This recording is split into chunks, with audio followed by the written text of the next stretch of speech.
Te na odmor u Srbiji. Često ljudi pitaju koliko dana nam je dovoljno da dođemo u Beograd ili šta možemo da vidimo u Nišu. Najviše stranaca, koliko ja znam, ide u Novi Sad i jako im se sviđa ovaj grad, ali čini mi se da ljudi retko idu u neka mesta na određene planine, jezera, reke, kojih imamo mnogo, zato što nema tako mnogo informacija o njima. Da, Novi Sad jeste lep grad i verujem da se mnogima sviđa zato što ima arhitekturu koja podsjeća na Austriju, Nemačku, manji je grad od Beograda i mirniji je. Nalazi se u Vojvodini gde je sve ravno, pa je onda i mentalitet ljudi mirniji u odnosu na delove zemlje koji imaju više planina. Pored Novog Sada, naravno, većina ljudi dolazi u Beograd i u Beogradu najčešće provode najviše vremena zato što Beograd zaista nudi i odlazak u muzeje i u parkove, šetnju kroz centar grada, razne izložbe, ali tu je naravno i noćni život, zatim razni festivali i tako dalje. Pored Beograda, mnogi idu na Zlatibor. Moram da priznam da nikada nisam išla na Zlatibor. Zlatibor je planina koja se nalazi na zapadu zemlje, blizu granice, to jest na granici sa Bosnom i Hercegovinom. I ova planina je vrlo popularno odmaralište i za Srbe.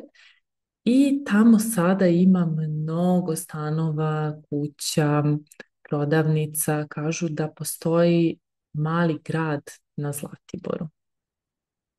Pored ovog malog grada, naravno da je priroda jako lepa, a ono što je posebno značajno jeste da se pored Zlatibora nalazi Tara, takođe planina, poznati nacionalni park, gde možete da se šetate, da dišete čisti svež vazduh, možda da vidite i nekog medveda, ali sigurno možete da se napunite dobrom energijom. Tara je šumovita planina, ima mnogo drveća, šume, nema tako mnogo hotela i smeštaja kao Zlatibor, pa je možda mirnije mesto ako želite pravi odmor bez buke i gužve. Tu se nalazi i Mokra Gora. Na Mokroj Gori se nalazi Drvengrad, to jest poznat je kao Mećavnik, a to je etno selo u Mokroj Gori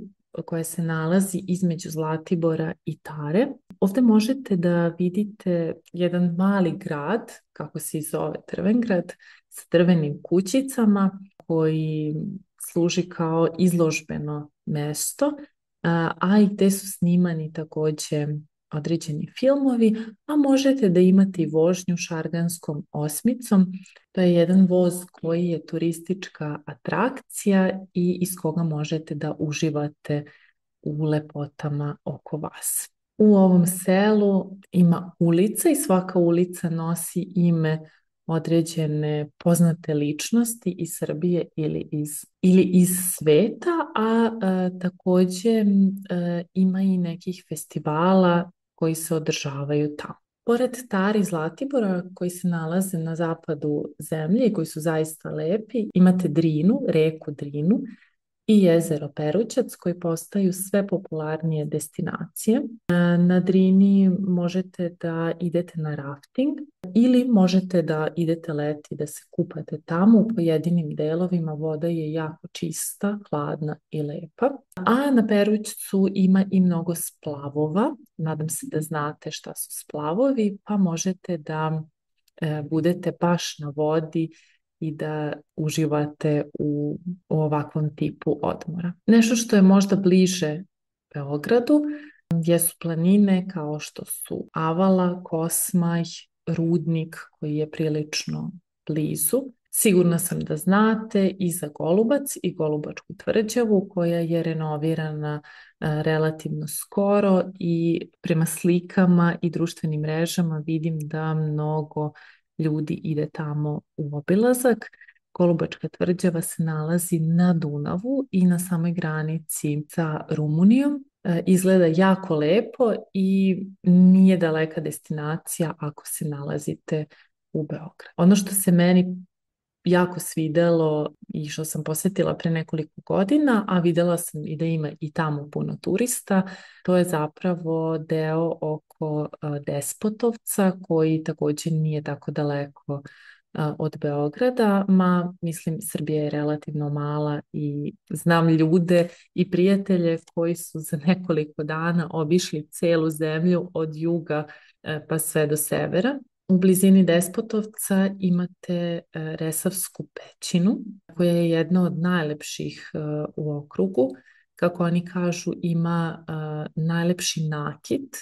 Nakit ovdje nije kao minđuše, ogrlice i prstenje, već ono što se nalazi unutra pećine u stenama. Ovdje se nalazi prašuma Vinatovača. Ne znam da li ste znali da imamo i prašumu u Srbiji. Za nju već sigurna sam da vam treba neki vodič ili više informacija ako želite da je obiđete. Tu je i Vidikovac, kanjona, reke Resave, ali ima i mnogo vodopada, pa tako je jedan od najpoznatijih vodopad Lisine, koji je prirodni rezervat i jako lep, tamo ima i restorana i smeštaja, tako da neće vam biti dosadno sigurno, a u blizini se nalazi i manastir Manasija koji je jako lep i koji vam preporučujem da posjetite. Tu je i Krupajsko vrelo. Krupajsko vrelo je postalo, mislim, viralno i popularno pre nekoliko godina kada je, čini mi se, bio COVID i u tom trenutku ljudi nisu mogli da putuju van Srbije i onda su obilazili sva zanimljiva mesta u okolini. Krupajsko vrelo zaista izgleda prelepo i znam da je voda tamo ledena, imate vodopad i lepa je destinacija da posjetite. U tom delu još malo na istok se nalazi i Lazarev kanjon i Lazareva pećina, međutim ovo mesto, iako je jako lepo, vrlo je opasno zbog strmih stena, klime i prirode, tako da ne preporučujem da idete tamo sami na svoju ruku, nego da idete ili preko turističke agencije ili sa vodičem, ali potrebno je da imate dovoljno informacija pre nego što idete tamo. Tu je i Rtanj. Ja sada gledam zapravo mapu i na mapi gledam šta sve ima. Mislim da je moj format podcasta jako kratak za sve o čemu imam da vam pričam.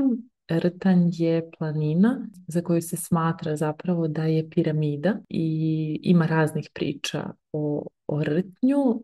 U svakom slučaju možete također i preko planinarskih društava da idete na penjanje. Nije lak uspon, čini mi se da treba oko 5 sati da se popnete do vrha i nešto manje dole, ali također idite sa ljudima koji to znaju. Znam da ima dosta zmija i da nije lako da se penjete. Naravno, pričala sam vam i o mom gradu, o Kruševcu, koji je bio prestonica i gdje imate da vidite ostatke starog grada. Obično se ljudi iznenade zato što imamo muzej, imamo galeriju, imamo staru kuću koju možete da posjetite, imamo mnogo spomenika, velike parkove, tako da ako vam je usput, sigurna sam da ako dođete da će vam biti lepo, a u okolini je i Vrnjačka banja koja je vrlo poznato turističko mesto, jako lepo, gdje se održava karneval tokom avgusta i Love Fest muzički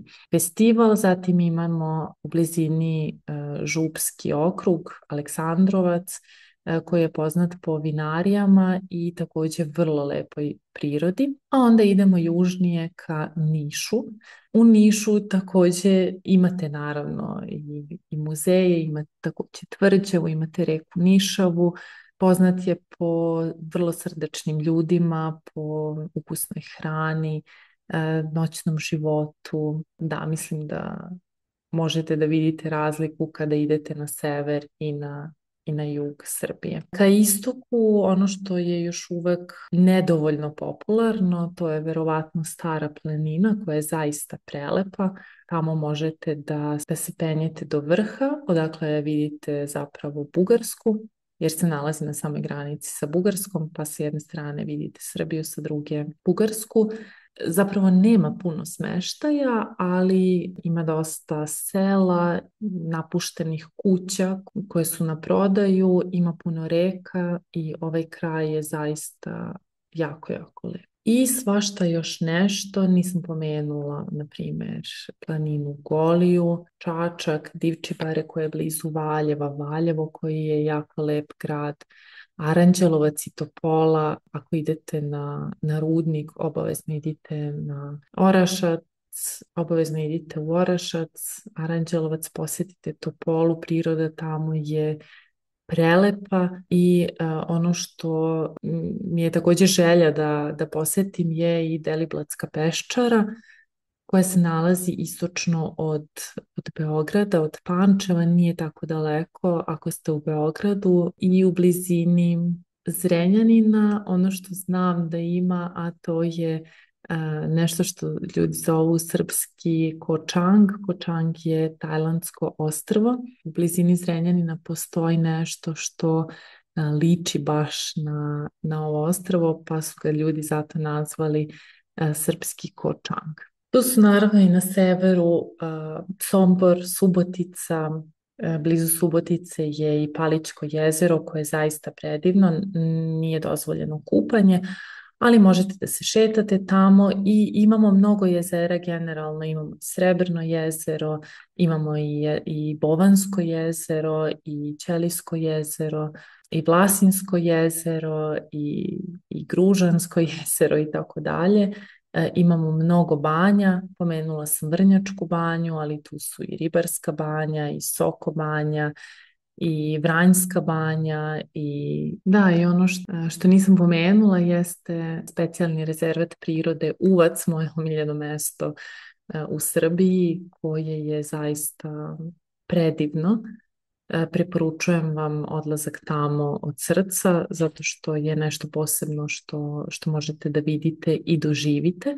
U blizini je Nova Varoš, ima mnogo sela gde možete naći smeštaje, hotele ili etno sela, kuće i tako dalje. Možete da se vozite meandrima Uvca. Ljudi koji vas voze će vam pričati o tome. Postoji takođe Pećina, ali i Vidikovac.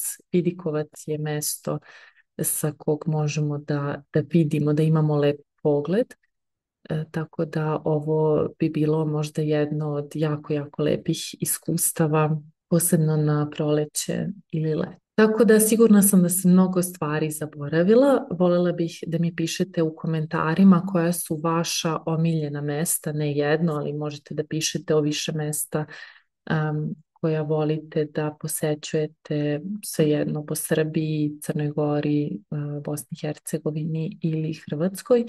Ja sam sada pričala samo o mestima u Srbiji kojih ima mnogo, ali kao što sam rekla nije mnogo velika zemlja, tako da sigurno možete da vidite više mesta kada dođete na odmor. Eto, voljela bih da čujem i vas za preporuku i takođe pišite mi ako želite da čujete o nekom mestu nešto više. To je to za danas. Hvala vam i čujemo se uskoro. Ne zaboravite da skinete moj besplatni materijal za izgovor u opisu videa i takođe možete se prijaviti na online časove srpskog da učimo zajedno i da razgovaramo o svemu ovome i još o mnogim drugim stvarima. Hvala vam na slušanju.